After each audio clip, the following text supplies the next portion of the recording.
sana.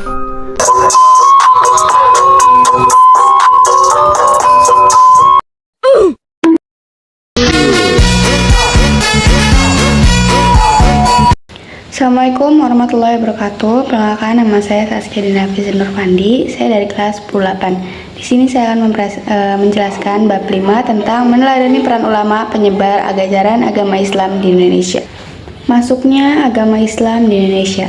Wilayah Nusantara sangat luas. Posisi geografisnya terletak di persimpangan jalur perdagangan antara India, Cina, dan Arabia.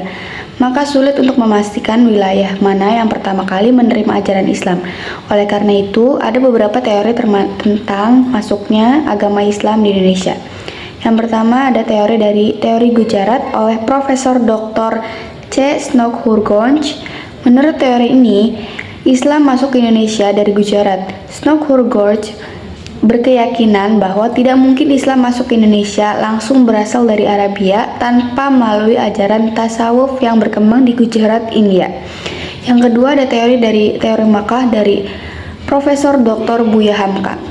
Buya Hamka menggunakan berita yang diangkat dari berita Cina dinasti Tang sebagai acuan teori ini. Menurutnya, Islam masuk ke Nusantara pada abad ke-7 Masehi. Berdasarkan berita Cina dinasti Tang, ditemukan pemukiman saudagar Arab di wilayah pantai barat Sumatera. Dari sini disimpulkan Islam dibawa masuk ke Indonesia oleh para saudagar yang berasal dari Arab. Yang ketiga ada teori Persia oleh Profesor Dr. Hussein Jajadiningrat. Menurut teori ini, Islam masuk dari Persia dan bermazhab Syiah. Pendapat ini didasarkan pada sistem mengejap bacaan huruf Al-Quran, terutama di Jawa Barat yang menggunakan ejaan Persia. Teori ini dianggap lemah karena tidak semua pengguna sistem baca tersebut di Persia sebagai penganut Syiah. Yang keempat ada teori Cina oleh Profesor Dr. Slamet Muljana. Menurut Slamet Muljana, Sultan Demak merupakan keturunan Cina. Lebih dari itu menurutnya, Wali Songo juga merupakan keturunan Cina. Pendapat ini didasarkan pada kronik lenteng Sampokong. Yang kelima ada teori maritim oleh N.A. Baloch. Walaupun di Mekkah dan Madinah terjadi perang selama kurun waktu 10 tahun antara 1 sampai 11 Hijriah atau 622 sampai 623 Masehi, namun tidak memutuskan jalur perdagangan laut yang sudah menjadi tradisi sejak lama. Menurut N.A. Baloch, hal ini terjadi karena umat Islam memiliki kemampuan dalam penguasaan perniagaan melalui jalur maritim. Melalui jalur ini, yakni pada abad ke-1 Hijriah atau abad ke-7 Masehi, agama Islam dikenalkan di sepanjang jalur niaga di pantai-pantai tempat persinggahannya. Proses pengenalan ajaran agama Islam ini berlangsung selama kurun waktu abad ke-1 sampai abad ke-5 Hijriah atau 7 sampai 12 Masehi. Lanjut kita ke perkembangan kesultanan di Indonesia. Masa perkembangan agama Islam adalah kurun waktu pada saat umat Islam telah membangun kesultanan sebagai bentuk kekuasaan politik. Perkembangan Islam di Indonesia semakin meluas seiring dengan banyaknya raja-raja Hindu yang memeluk Islam. Dengan demikian, terbentuklah kesultanan Islam di berbagai wilayah di Indonesia. Tumbuhnya kesultanan Islam di Indonesia tidak dapat dilepaskan dari sebab timbulnya politik di luar Indonesia. Periode Khulafaur Rasyidin, Bani Umayyah, Bani Abbasiyah, Fatimiyah, hingga Kesultanan Turki Utsmani, kemudian diikuti dengan runtuhnya pengaruh Hindu-Buddha di India dan munculnya kerajaan Mogul. Untuk mengetahui perkembangan mazhab Syafi'i yang dianut mayoritas oleh masyarakat Indonesia, termasuk di Kesultanan Samudra Pasai, dapat diketahui dari catatan Ibnu Batutah yang pernah berkunjung pada tahun 745 sampai 746 Hijriah atau 1345 Masehi.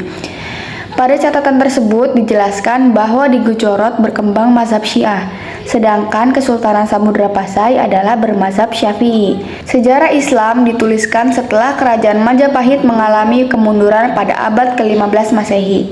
Tidak dijelaskan bahwa sejak abad ke-7 agama Islam sudah mulai didakwahkan di Indonesia. Lanjut ke tokoh penyebar ajaran Islam di Indonesia. Yang pertama ada Sultan Malik Al-Soleh dari 1267 sampai 1297 Masehi. Beliau merupakan tokoh penyebar Islam di Nusantara dan Asia Tenggara. Hal ini disebabkan oleh kuatnya pengaruh kekuasaan Samudra Pasai di bawah kepemimpinan Sultan Malik Al-Saleh. Beliau wafat pada tahun 1297 Masehi dan kepemimpinan Samudra Pasai digantikan oleh Sultan Muhammad Malik Al-Zahir pada tahun 1297 sampai 1326 Masehi. Yang kedua ada Sultan Ahmad dari 1326 sampai 1348 Masehi. Beliau merupakan Sultan Samudra Pasai yang ketiga, bergelar Sultan Malik Al-Thohir II. Sultan Ahmad sangat memperhatikan perkembangan dan kemajuan agama Islam. Beliau berusaha keras untuk menyebarkan agama Islam ke berbagai wilayah di sekitar Samudra Pasai. Yang ketiga ada Sultan Alauddin Riayat Shah dari 1538 sampai 1571 Masehi. Sultan Alauddin Riayat Shah berperan dan berjasa dalam penyebaran Islam di wilayah Aceh. Beliau mendatangkan ulama-ulama dari Persia dan India untuk mengajarkan agama Islam di Kesultanan Aceh. Yang keempat ada Wali Songo dari 1404 sampai 1546 Masehi. Wali Songo merupakan 9 wali atau sunan yang menjadi pelopor penyebaran Islam di Pulau Jawa. Mereka adalah Maulana Malik Ibrahim, Raden Rahmat, Maulana Magnum Ibrahim, Raden Paku, Syarifuddin, Raden Mas Syahid, Jafar Syadik, Raden Umar Said, dan Syarif Hidayatullah. Yang kelima ada Sultan Alauddin. Penyebaran agama Islam pada masa pemerintahan Sultan Alauddin mencapai daerah Buton dan Dompu, termasuk berhasil mengislamkan kerajaan Sopeng, Wajo, dan Bone. Keenam ada Datuk Tunggang Parangan.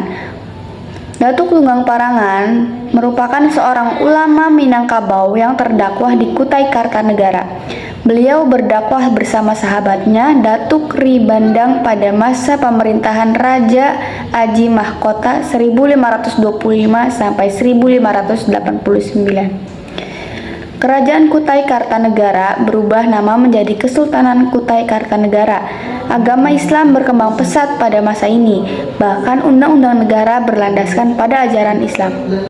Yang ketujuh dari Sultan Zainal Abidin. Beliau memerintah Kesultanan Ternate pada kurun waktu 1486 sampai 1500 Masehi. Salah satu peran terpenting beliau adalah mendirikan pesantren-pesantren dengan pengajar yang didatangkan langsung dari Jawa. Selain itu, beliau juga mendirikan Jolabe atau Bobato Akhirat yang bertugas membantu Sultan dalam mengawasi pelaksanaan syariat Islam di Kesultanan Ternate. Lanjut ke keteladanan para ulama penyebar ajaran Islam di Indonesia. Di sini ada 7 keteladanan para ulama dalam penyebaran ajaran Islam di Indonesia. Yang pertama ada hidup sederhana, yang kedua ada gigih dalam berjuang, yang ketiga menguasai ilmu agama secara luas dan mendalam, yang keempat ada produktif berkaya, yang kelima sabar, yang keenam menghargai perbedaan, dan yang terakhir yang ketujuh berdakwah secara damai. Baik, itu saja yang bisa saya sampaikan dari bab 5 ini tentang meneladani peran ulama penyebar ajaran agama Islam di Indonesia. Kurang lebihnya mohon maaf. Wassalamualaikum warahmatullahi wabarakatuh. Saatnya sudah Alkitab tadi. Terima kasih dan jumpa lagi.